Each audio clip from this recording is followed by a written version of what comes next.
हम आगे बढ़ते हैं और हम कुछ बात करते हैं क्योंकि हमारे मसाइल जो हैं वो बहुत ज़्यादा हैं। रिश्तों के मसाइल, वो भी लड़कों के रिश्तों के मसाइल, ये उम्मीद तौर पे हम सुनते हैं कि लड़कियों को रिश्तों के मसाइल लड़कियों के लिए मसला नहीं नहीं, अब तो मर्द रो रहे हैं। मेरे सामने तो मर्द हजरात रो रहे हैं कि मर्दों को बहुत मसाइल है। हर फर्द जो है वो ख़ानदान अपना बनाना चाहता है, अपनी फैमिली बनाना चाहता है, और हम किसी भी मुआशरे से ताल्लुक़ रखते हो, किसी भी सोसाइटी से हो, लेकिन रिश्ता इज़्दवाज से मुंसलिक हो जाना और एक अच्छा लाइफ पार्टनर ढूंढ लेना ये बड़ा मुश्किल अमर हो गया है इस वक्त। पहले लड़कियों को मसाइल का सामना करना पड़ता था कि जो ससुराल वाले होते बहुत थे, लंबी चौड़ी हो चुकी है खवातीन की। अच्छा पहले मुझे तो बोलने देना कि पहले लड़कियों के मसाइल हुआ करते थे, आप लड़कों के मसाइल लेकर रोना शुरू हो जाते हैं। और ये मसला बड़ा गंभीर हो चुका है, तो हम क्यों ना डॉक्टर साहब की राय ले लेते हैं। आपकी हो चुकी है ना, डॉक्टर साहब की भी हो चुकी है। देखें 4 की तो इजाजत है, तो अभी हो सकता अल्लाह है कि माफ करिए। अच्छा मैं डॉक्टर साहब को जो है ना सामने गुफ्तगू करती हूँ। डॉक्टर आरिफ सदीकी साहब हमारे साथ मौजूद है, motivational speaker. Welcome to show sir. Sir 4 की इजाजत है, इसके ऊपर तो मैं बिल्कुल नहीं जाऊंगी। पहले एक तो हो जाए, यहाँ पर रोना तो एक का है। बिल्कुल ठीक है, बिल्कुल ठीक है। क्या मुश्किलात दरपेश हैं आजकल? बॉयज क्यों इतना नाला नजर आते हैं सोसाइटी से कि जी लड़कियों के नखरे बहुत हो गए हैं, डिमांड्स बहुत हो गई हैं, जबकि मेरे ख्याल में तो रुझान तो मानने के लिए तैयार नहीं है। जो पहली अपने आधी बात बताइए वो ठीक है कि नखरे बहुत हो गए हैं, डिमांड्स बहुत हो गई हैं। उसकी कई वजूहात हैं, उसमें से एक वजह जो हमारे हाथ में मोबाइल फ़ोन होता है ये है, इसने लड़कियों को और लड़कों को भी फैंटेसी वर्ल्ड में रहने पर आमादा कर दिया है। वो रियल वर्ल्ड में रहने की बजाय एक तखयलाती दुनिया में, फैंटेसी वर्ल्ड में रहते हैं। अब जब शादी की बारी आती है तो लड़की अपने होने वाले शौहर से शादी के पहले दिन से वो कुछ लेना चाहती है जो उसके बाप ने उसकी माँ को 20 साल बाद दिया था। अच्छा देखिए एक इनिशियल स्टेज होती है, बट ये मेरे ख्याल में ये फैंटेसी ना हुई, ये तो फिर रियलिटी। नहीं रियलिटी बहुत ज्यादा सुनिए ना, नहीं बात को समझिएगा। बाप ने शादी की, उसने 20 साल मेहनत की, साइकिल से मोटरसाइकिल का सफ़र किया, फिर मोटरसाइकिल से गाड़ी का सफ़र किया, किराए के मकान से अपने घर तक आया। 20 साल की स्ट्रगल के बाद आज बच्ची बाप को जिस मकाम पर देख रही है उसके पीछे ये सालों की मेहनत थी। अब लड़का इस वक्त कैरियर के आगाज पे है, अब वो चाह रही है कि लड़का एग्जैक्टली कम से कम उस पोजीशन पर तो हो जिस पोजीशन पर मेरा बाप है। अब एक ये बड़ा फर्क है इस चीज़ का कि लड़के की एज जो है वो उसके मुताबिक नहीं है, इतना तजुर्बा नहीं है, इतना एक्सपीरियंस नहीं है, इतना फाइनेंशियल स्टेटस नहीं है, यहाँ से गड़बड़ शुरू होती है।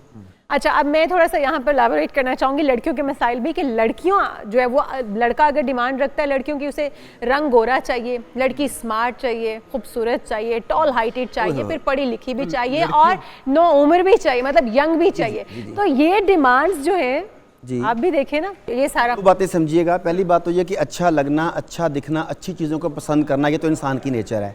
लेकिन आपने भी जो बात की है इसमें भी आमतौर पर ये लड़के का मुतालबा नहीं होता, लड़के की माँ या बहन का ही मुतालबा होता है।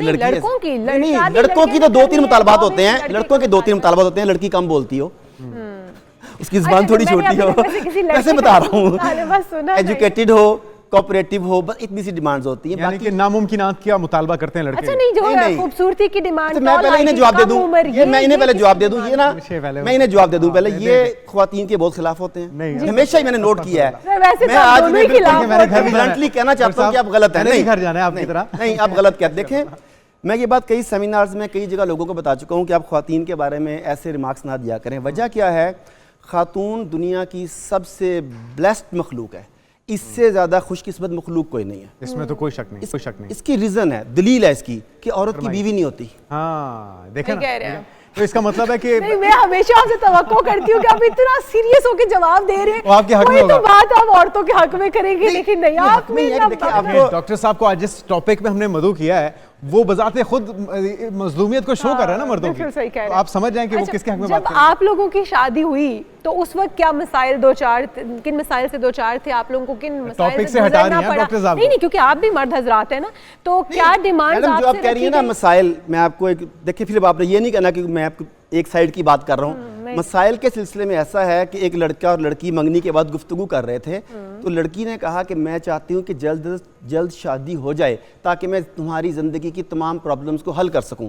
लड़का कहता है मेरी जिंदगी में प्रॉब्लम नहीं है, वो कहती है मैं शादी के बाद की बात कर रही हूँ, फिक्र ना करो, वो तो हो ही जाएगा। अच्छा डॉक्टर आप जिन मसाइल की बात कर रहे हैं वो एग्जिस्ट नहीं करते, सॉल्यूशन की तरफ आ जाएं, क्योंकि बेरारवी की तरफ भी इजाफा हो रहा है, बहुत ज्यादा हो चुके हैं दोनों तरफ। मैं चले बैलेंस कर देता हूं। जी बिल्कुल ठीक है। लड़के के घर वाले भी और लड़की के घर वाले भी, इसका सॉल्यूशन सॉल्यूशन क्या है? अब क्या गैजेट्स से दूर तो नहीं हो सकते, नहीं हो सोशल सकते, मीडिया से दूर भी नहीं हो सकते, फिर किस तरह से? एक तो है कि अनरियलिस्टिक एक्सपेक्टेशंस जो हैं उन्हें ख़त्म करना चाहिए। जिस तरह भी उन्होंने बताया कि लड़के की डिमांड है कि लड़की ऐसी हो, तालीम ऐसी हो, कद ऐसा हो, रंग ऐसा हो, और इसमें भी उन्होंने ये नहीं बताया कि लड़की अपने घर से जहेज के नाम पर क्या लेके आएगी।